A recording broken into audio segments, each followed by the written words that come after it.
In 2016, author Dani Shapiro took a DNA test and discovered that she had a different father. Before we continue with the rest of the video, we could use your help. Click that like button to help spread the word about watchJojo, and also be sure to subscribe and click the notification bell so you don't miss our future videos. Dani Shapiro is an award-winning American author who's explored the depths of her own past and personal identity in a series of searing memoirs. So when her husband convinced her in 2016 to take a DNA genealogy test, she went along with him on a whim. But little did she know that the results would actually reveal a family secret that had been hidden for decades. In 2014, ABC News revealed that genealogy is already one of the most popular pastimes in the United States. The only hobby supposedly more prevalent in the country is, in fact, gardening. This has perhaps been a long time coming, though, as discovering one of family's history isn't exactly a new craze. Back in the late 1800s and early 1900s, for instance, genealogy was of interest to people who were preoccupied with their heritage, particularly among the elite. Following an influx of Southern Europeans to the U.S., you see, more established immigrants sought to preserve the perceived hierarchy by seeking to prove that they were more pure than the new arrivals. By the late 1960s, though, this kind of supremacy was thankfully beginning to become less prevalent. In fact, America's vibrant collective heritage was starting to be embraced. So now genealogy began to be seen as more of a journey to self-discovery through family history, rather than a tool with which to prove the purity of one's heritage. It was during the 1990s and the advent of the internet, however, that genealogy really started to boom. And as past family records found their way online, millions of Americans were now able to access information about their relatives without having to even leave their homes. Fast forward to the early 21st century, and genealogy is suddenly a billion-dollar business. Our obsession with the past has given rise to hundreds of TV shows, books, and websites too. In fact, online family history sites are the second most popular kinds of pages on the internet. And the latest offshoot of the genealogy craze is DNA testing. How does it work? Well, by sending samples of DNA to testing companies for analysis, customers can supposedly discover their individual ethnic mixes. Millions of people have already gladly entered into the process too. Testing is not without its controversies, however. In 2013, for instance, scientists warned that some DNA ancestry services were meaningless. Specifically, a guide from University College London stated that the genetic ancestry business uses a phenomenon well known in other areas such as horoscopes, where general information is interpreted as being more personal than it really is. Despite the doubts over DNA testing, though, it remains a popular way for people to learn about their pasts. The results can sometimes be surprising, however. In fact, on occasion, they can uncover family secrets that have remained buried for years, as Dani Shapiro found out in 2016. Shapiro is a best-selling author who was born in New York City in 1962. She then went to Sarah Lawrence College before becoming a novelist and writer for publications such as Vogue, Elle, and The New Yorker. These days, she lives in Connecticut. In her personal life, too, Shapiro is married to screenwriter and journalist Michael Marin. She also follows Judaism after rediscovering her faith in her 40s. In 2011, in fact, she told the Jewish Ledger, "I could no more reject my Judaism than reject being female or being a mother or a wife or a writer." And while Shapiro's relationship with religion has clearly had its ups and downs, Judaism has nonetheless played a large role in her life. In addition to being raised by two Jewish parents, you see, Shapiro also spent some time studying at a Jewish school. Despite Shapiro's links to her faith, however, strangers have seemingly questioned her Jewish heritage before. To many, the author has said, her blonde hair and blue eyes are at odds with what people consider to be Jewish stereotypes. And it apparently hasn't just been Gentiles who've made comments about Shapiro's looks. According to the Washington Post, in fact, a family acquaintance once brought up the atrocities committed against Jews during World War II to slight Shapiro. They reportedly said, "We could have used you in the ghetto, little blondie. You could have gotten us some bread from the Nazis." But despite such comments from friends and strangers alike, Shapiro had no real reason to doubt her heritage. So when her husband asked her to take part in a DNA genealogy test, which he'd originally intended for himself, she didn't have any reservations about depositing saliva in a tube and sending it off for analysis.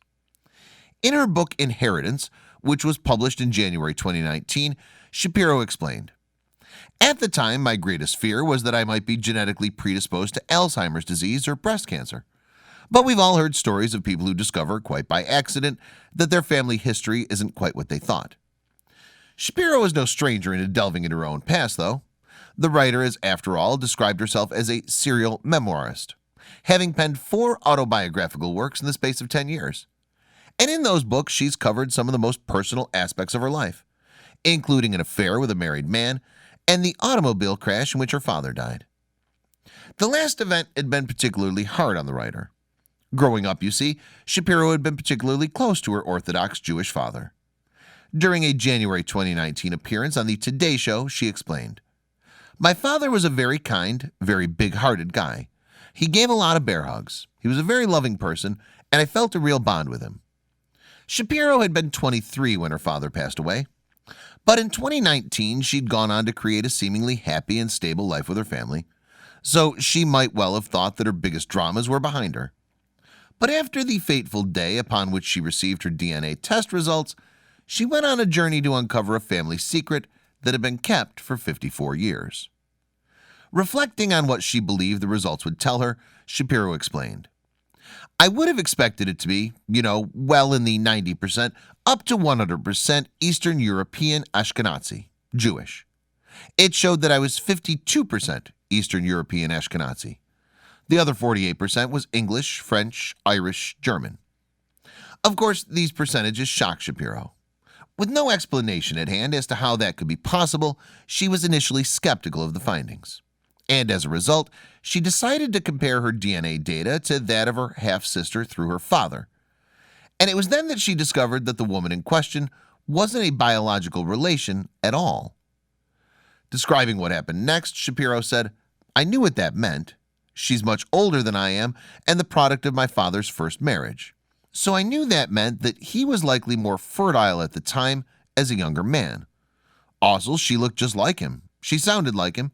She walked and talked like him. And it was the story of my life that I didn't." Given that both her parents had passed away, though, Shapiro couldn't turn to them for answers. So she subsequently delved into her past to search for any clues. And to make sure that no stone went unturned, she started at the very beginning, a fertility clinic in Philadelphia, Pennsylvania. Shapiro was already aware that she'd been conceived at the establishment in question via artificial insemination. After doctors had studied her mother's ovulation cycles, you see, her father had hurried to the clinic from his job on Wall Street to supply sperm at designated times. Over the years, though, Shapiro had apparently heard reports that similar establishments operating at the time had employed unethical methods. Specifically, the writer had gleaned that clinics would combine the sperm from clients with sperm from other sources in order to boost the possibilities of successful inseminations. But Shapiro had never thought that such rumors could apply to her own conception. That changed in light of her DNA test, however. So she subsequently got in touch with someone she knew through Twitter who is a self-described genealogy buff. And thanks to this individual, Shapiro was soon able to locate her biological father. The man in question had been a medical student at the University of Pennsylvania at the time of Shapiro's conception. And when the writer eventually found some footage of her biological dad on YouTube, she reportedly found the similarities that she shared with him to be striking. For Shapiro, in fact, the truth was all there on the screen. She believed, for instance, that the man shared some of her features. The writer even thought he had some of the same mannerisms. And despite the shock, Shapiro found comfort in finally being able to see herself in someone else. Shapiro had naturally always felt different to the rest of her family. Her parents, meanwhile, had endured a strained marriage. The author's father had battled with depression too, and her mom had also had psychological issues. So over the years, Shapiro had grappled with feelings of not fitting in. But looking at this stranger on a screen, the writer felt like she could start making sense of her heritage. "I knew in a place beyond thought that I was seeing the truth. The answer to the unanswerable questions I'd been exploring all my life," Shapiro wrote. Yet while Shapiro evidently handled the discovery of her true paternity pretty well, it had still brought up all kinds of new issues. Some of the faces she saw in frames all around her home weren't biological relatives at all, for example. Plus, her medical history was no longer correct. The discovery also led Shapiro to look further into the actions of fertility clinics, such as the ones that her parents had attended. She subsequently learned that medical students had often donated their sperm to such facilities, and these donations might have been favored by doctors for a worrying reason, Shapiro believed. In fact, Shapiro claimed that early artificial insemination practices employed a hint of eugenics. This is the belief that some genetic groups are superior to others and should therefore be favored in order to improve the genetic stock of the population. The concept is controversial for obvious reasons. In the 20th century, in fact, eugenics became associated with the horrors of the Second World War. Yet many countries, including the United States, have had eugenics programs in the past. And according to PBS, these included government-funded coerced sterilization schemes that were carried out on various minorities in many American states. But the man behind the fertility clinic that Shapiro's parents had attended had been Edmund Ferris. And as claimed in the New York Times, the doctor was once quoted as saying there was nothing wrong in trying to bring children of fine quality into the world. He reportedly added that his donors had been the best material that Philadelphia medical schools can offer. The New York Times also claimed that those who'd signed up for the program in order to conceive had therefore been encouraged to have intercourse in the days leading up to and following insemination. That way, the paper reported, the true origin of any resulting child would always be ambiguous. And there was apparently a consensus that the children born in this way would never learn the truth. Since discovering the identity of her biological father, though, Shapiro's met him. The doctor in question is reportedly retired and resides in Portland, Oregon. And by the time Shapiro came across him, he'd been married for 50 years. He also has 3 children and 6 grandchildren. Speaking of the man who didn't want to be identified in her book, Shapiro told Today, "He doesn't feel like my father to me, but I feel very, very lucky to be able to meet him and to get to know him a little bit, because he does feel like the country I'm from." And despite the revelation that her biological father wasn't who she'd always thought he was, Shapiro still felt close to the man who'd raised her. The amazing thing, I think, that's happening just all over the place these days is sort of a new way of understanding relationships and family, she explained. If there's one aspect of her life that makes her feel more connected to her dad, though, it's her faith. "I'm Jewish on my mother's side and psychologically Jewish on my father's side," she told JewishBoston.com in January 2019. "The world I was so profoundly connected to may not be my genetic roots, but it was inside me for 54 years. That doesn't go away."